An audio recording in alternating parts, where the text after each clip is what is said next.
The crisp mountain air, usually a balm to my soul, felt like a suffocating shroud. I scrolled through the photos on my wife Madison's phone, each one a carefully curated lie. Solo hike, she'd called it. The very phrase now a bitter pill I was forced to swallow. She'd been so excited about it. A weekend getaway to the Cascades. Just to clear my head, babe, she'd purred, kissing me goodbye with a practiced affection that now felt like a brand on my skin. For weeks, things had felt off. A subtle shift in her demeanor, a distracted look in her eyes, the way she'd recoil from my touch at night. I chalked it up to stress, to the pressures of her demanding job, a long simmering worry that always found a way to rationalize itself. Foolishly, I tried to be understanding, supportive, the dependable husband she always seemed to need. But deep down, a cold dread had been growing, a relentless whisper that refused to be silenced. The photos were breathtaking, undeniably. Towering pines framed jagged peaks that scraped the sky. Sunlight dappled through the canopy, illuminating vibrant wildflowers. She was beautiful in each shot, her face flushed with exertion, a genuine-looking smile lighting her eyes. It was a picture-perfect solo adventure, except it wasn't. One particular photo caught my attention. She was perched on a rocky outcrop, the vast valley stretching out behind her like a rumpled green carpet. In the foreground, tucked away in the lower right corner, barely noticeable unless you were looking for it, was a glint of something metallic. It was a watch. Not just any watch. It was the distinctive oversized silver timepiece that I had bought for my best friend Eddie for his 30th birthday. A wave of nausea washed over me. The world seemed to tilt, the mountain air no longer refreshing but thick and clawing. Eddie, my best friend, the man I'd shared countless beers with, confided my deepest fears and vulnerabilities to, who'd stood by me at our wedding. The sheer betrayal was like a punch to the gut. The realization was crushing, a tidal wave of anger, hurt, and disbelief. My hands were trembling as I scrolled back through the photos, my eyes now searching, scrutinizing. I saw more, a barely visible corner of a familiar blue backpack, the kind Eddie always took on his own hikes. A pair of hiking boots, a shade darker than hers, partially visible in one photo. The pieces of the puzzle, scattered and seemingly innocent, were now forming a grotesque portrait of deception. My blood ran cold. The cheerful facade she presented now felt like a cruel mockery. The affection, the kisses, the promises, all carefully constructed lies. The trust I'd placed in her, in both of them, was shattered, ground into dust. I didn't explode. Not yet. I needed to process, to think clearly, to formulate a plan. I wasn't going to let them get away with this. They had underestimated me. When Madison returned that evening, she was the picture of glowing health, her cheeks flushed, her eyes bright. "It was amazing, babe," she gushed, throwing her arms around me. I needed that so much. I forced myself to hug her back, to feel the familiar warmth of her body against mine, knowing it was all a sham. I wanted to scream, to unleash the fury that was building inside me, but I remained calm, cold as ice. "I'm so glad you had a good time, honey," I replied, my voice dangerously even. I excused myself, pretending to have work to catch up on. I spent the rest of the evening meticulously planning my move. I knew I had to catch them in the act, to make sure there was no room for denial. I installed a small hidden camera in the living room, focusing on the couch where they always sat when he came over. I needed hard evidence.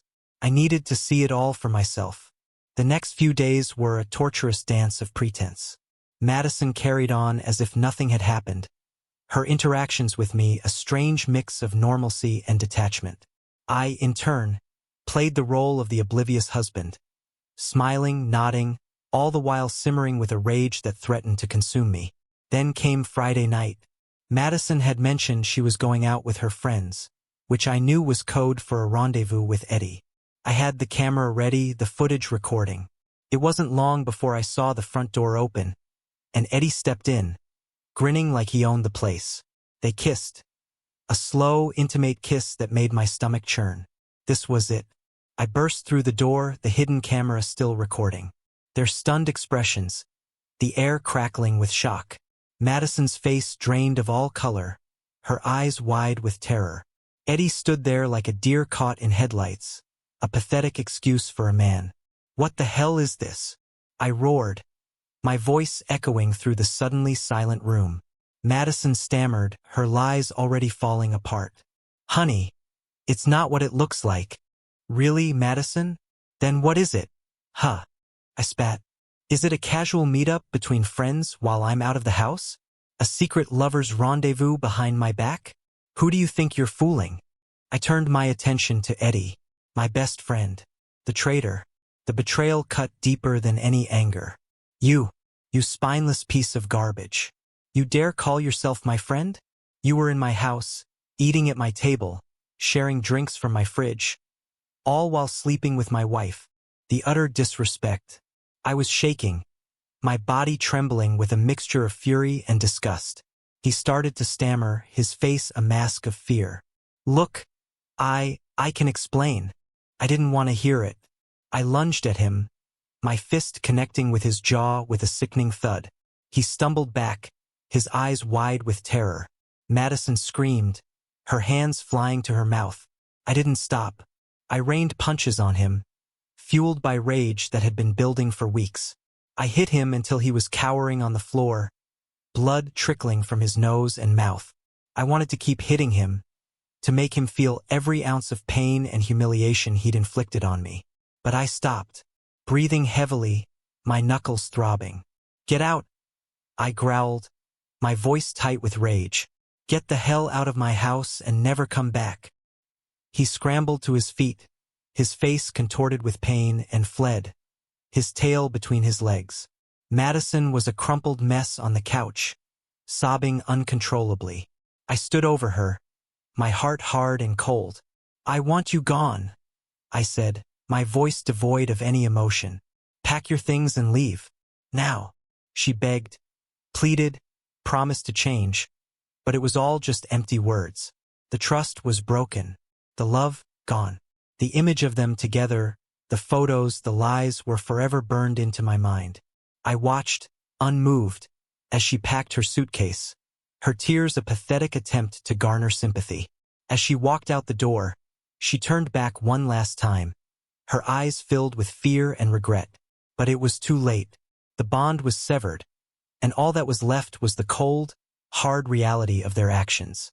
The following days were a blur. I filed for divorce, contacted our mutual friends, and shared the recordings with them, exposing the affair for the betrayal it was.